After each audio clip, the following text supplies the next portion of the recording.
家好，我叫丽莎，是中文哪呢？用丽莎。我叫春玲，如果你对中文有感兴趣，可以报名和我们一起学习吧。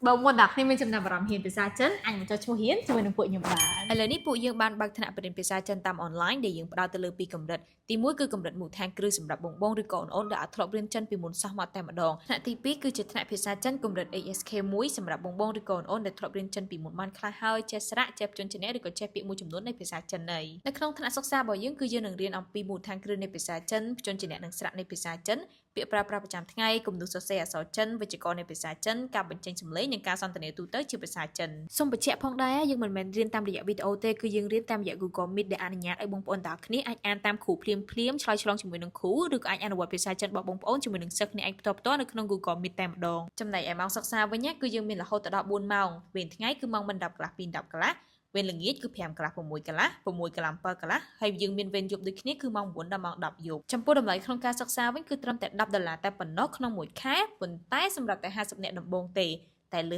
50នាក់ហើយមួយខែ$20ហើយចំពោះព័ត៌មានបន្ថែមទាក់ទងទៅនឹងការសិក្សាឬក៏ការចុះឈ្មោះបងប្អូនទាំងគ្នាអាចទំនាក់ទំនងមក Telegram ខ្ញុំដោយផ្ទាល់ក៏បានដែរជួបគ្នាឆាប់ៗនៅក្នុងថ្នាក់រៀនភាសាចិនរបស់ពួកយើង大家好，我叫春玲，我学中文已经5年了，现在我也在教 ASK 中文课。